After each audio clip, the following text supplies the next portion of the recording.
Looking for something to read? Well, these are the books that I've written. Hop on down to the description to find the Amazon links for all 4 of them, and keep your eyes open for more in the future. With that said, on to the video. Hello ladies and gentlemen, I am the Omni viewer, and if at any point during this video I'm not looking at the camera, it's probably because my eyes are having a hard time focusing, because my retinas are still recovering from having seen Spider-Man Across the Spider-Verse, the long-awaited sequel to Spider-Man Into the Spider-Verse. You know, I actually didn't see the first Into the Spider-Verse in theaters, because that was after the whole Endgame thing. I just kind of felt like, yeah, I'm done with superheroes. I don't need to keep going with that. It's done. I'll catch Into the Spider-Verse later. And then I finally did watch it, and I was like, crud, I should have seen it in theaters. This movie is great. Like, one of the best Spider-Man movies, period. For me, it's like the first 2 Sam Raimi movies and Into the Spider-Verse. Those are the ones that I feel are the best. And naturally, knowing now that it was a really good, there was no way I was going to miss the second one. And it did not disappoint. Not at all. I mean, there's a lot going on, as you can imagine, from the fact that it's one of the longest animated movies ever made at 2 hours and 20 minutes. But, well, let's back up a little and focus ourselves. For starters, the way in which the movie continues the story feels completely natural. It doesn't feel like it's just ignoring the events of the first movie, and it doesn't feel like it's going in such a direction that it doesn't seem like this is where the characters should be going or how the story should be playing out. It really does feel like you can watch the first movie and then go right into the second movie and think, yeah, that would be what the next chapter is like. It's really that well crafted. If that's why it took so long to make, then good on them. The way this movie is written really does feel like they took a lot of care into crafting it. And especially worth noting is that it's actually delivering in a lot of places where more recent Marvel fare has not been delivering.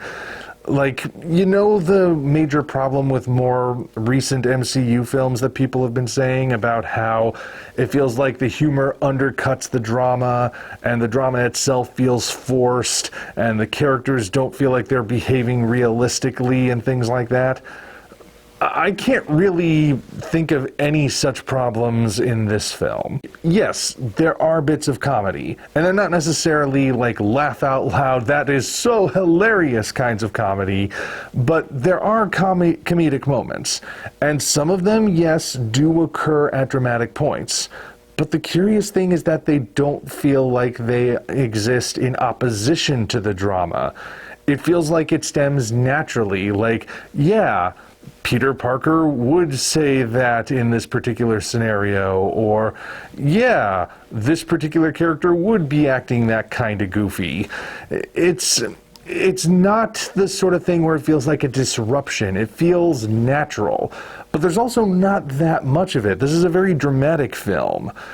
And a very emotional one too. Like, there is a lot of time devoted to showing Miles with his parents in this. The first movie, you know, it didn't shy away from that, certainly, but that was focused on his strained relationship with his father and his closer relationship to his uncle, who turns out to be bad news. In this movie, we see more of the father-son dynamic at play, but we also get to see him interacting more with his mother. And his mom actually has some great expressions throughout the movie. One of the great things about animation is the way you can get certain expressions to look just right. And there are certain times where Miles says or does something and his mom just gives him a death glare that is so right. I mean, but it's not just about that, of course. It's also getting to see them actually act as a family unit, and it's an interesting family unit, one that you can tell there is tension, because, you know, two parents with a teenage son, there's going to be friction there. But there's also, I mean, I've only seen it one time, and there's a lot to talk about with this movie, but those parts just feel so natural. Yeah, there's some great character writing here. And it doesn't feel like any of it is forced. It's not going for over-the-top melodrama or over-the-top antics with any of it. The family stuff just feels incredibly real. Like, not so real, obviously, that it breaks the story momentum, but I think you guys get what I'm driving at. Then, of course, we get to the visuals, and I mean, Across the Spider-Verse is a good reminder of why the medium of animation exists, because there are things you can do with animation that you just can't do with live action. And especially these days, for some reason, it feels like people haven't been taking advantage of it as much as they used to. Like, golden age of animation stuff, you had a wide range of styles, ranging from like rotoscoped to have everything move like a real life object would move, to bizarre rubber hose, reality be hanged kind of styles, and everything in between. And yet, modern animation usually feels like it's trying to be more rigid for some reason, and sticking to just one style that doesn't really have much variation. You may have heard it said that modern cartoons on TV, for example, have what's called the Cal Art style. Whether or not that name is actually an accurate description, who knows, but it's like all the characters kind of look the same, they kind of move the same, they kind of are animated the same. But with Spider-Verse, Across the Spider-Verse specifically, man, like, the first movie, Into the Spider-Verse, definitely played around with style. There's no denying that. This movie, Across the Spider-Verse, amps it up past 11. There are sometimes multiple different animation styles on the screen at once. There is a lot that happens. You might even say that there's too much that's happening at times. Like I said, I'm kind of feeling sensory overload from it because so much is going on at the screen at any given moment, and it never relents, not at all. That is one critique I will give the movie. It's so excited to have these different styles on display, sometimes simultaneously, that it does occasionally overdo it. And while they're not that frequent, there will be times where you will have to decide whether or not you want to read a bit of text that's popped up, or listen to the lines, or pay attention to what the characters are doing, and then decide which character you actually want to pay attention to, and you're gonna miss something. That is inevitable. On your first viewing, you're not going to get every single part of it, and you're going to have to watch it again to catch those things. But like I said, that is not a common problem. And the fact that they are able to do that much just makes this movie such a visual feast. We have come a very, very long way from the earliest of CG animated films, where everything did have to be rigid, not just the characters, but also the environments they were in, because they couldn't really mess around with it that much, partly because the technology wasn't there, and partly because if they did, that would strain the budget. Here, I mean, they do everything they can possibly think of, and that actually helps it deliver on the fact that it is a multiverse film. You remember Doctor Strange in the Multiverse of Madness? Yeah, I don't blame you, nobody does. But those of us who do remember it found it to be disappointing in terms of that whole multiverse of madness part. That title promised that they were going to be hopping between dimensions that would be strange and surreal and possibly even frightening. And what were the only two dimensions we spent any sort of extended period in? One where traffic lights are reversed and pizza is spherical, and another that just is covered with ash, and this one Doctor Strange lives alone in a haunted house. woohoo.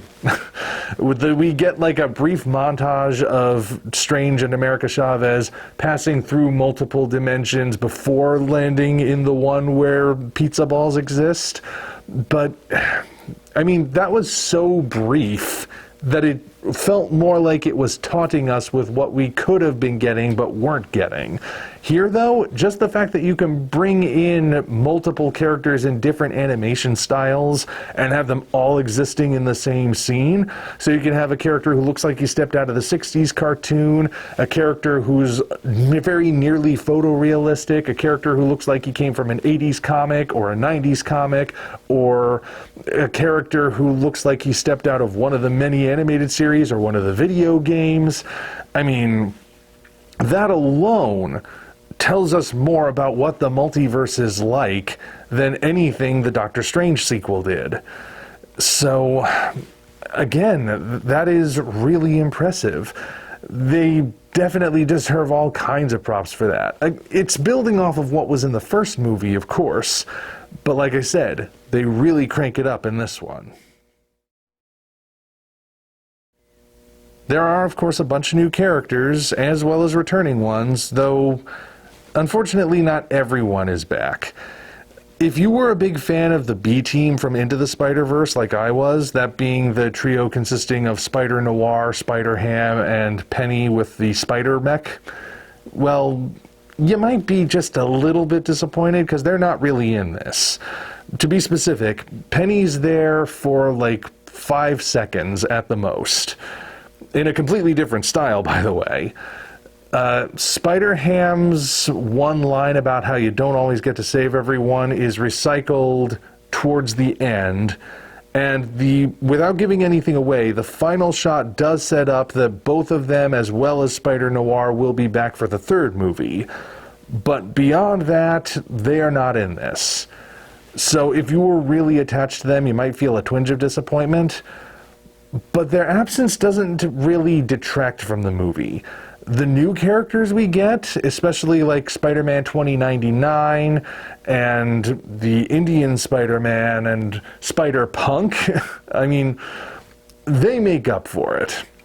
I don't know who will wind up standing out as the favorites as the movie gets more and more traction, but there are a lot of different Spider people to choose from here, and, well, it, again, much like with the character arcs and everything, it all feels so natural the way they do it. Despite the fact that this is one of the most outlandish concepts you can possibly think of for a story, it feels just fine. You don't have a hard time keeping track of who's who, which is impressive in and of itself considering everybody is Spider-Man. Then, of course, we have the villain, the Spot. The Spot, of course, is one of those, like, Z-list Spider-Man villains, one who's more often treated as a joke. So he seems like an odd choice for this movie, but the way they play with him in this, like, it starts out treating him as a joke, because he's very comedic, he doesn't have a clear handle on what his powers can do yet, and it leads to some really funky visuals right out of the gate. But when you actually see him come into his own and realize that he's got potential, then he actually becomes very menacing. Now, they don't do that much with him. There are actually large portions of the movie where he is completely absent, because they're saving the big stuff, I believe, for the third movie. But what we get of him is really impressive. Like, it kind of reminds me of what Batman the Animated Series did for the Clock King. Clock King used to be this one gimmick villain that was a throwaway Green Arrow character that nobody really took seriously because, come on, a villain whose gimmick is based around clocks? Who would actually like that? And yet Batman the Animated Series took him and made him actually a guy who could give Batman a run for his money. It's kind of like what that did. The Spot here is probably going to see a resurgence in the comics not long after this as an A-tier Spider-Man villain, if I had to guess. To talk about anything else would require me to get into spoilers, and I'm actually going to be saving that for a different video on a different channel, which I will be posting you guys links to when that happens. For now, though, all I'm going to say is that Spider-Man Across the Spider-Verse is worth seeing. Again, there is the potential for sensory overload, and of course, it's the first part of a two-parter story, so just be prepared for it to not necessarily have an ending. But beyond that, it's still quite an interesting and very well-crafted film. One of the better superhero movies we've gotten as of late, and certainly one of the best Spider-Man movies, period. And that's really all I can say at the moment, or at least think of to say at the moment, without getting too much into spoilers. So go ahead and leave your thoughts. It's your turn now.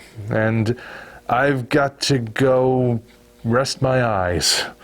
Until such time as we meet again, this is the Omni Viewer signing off.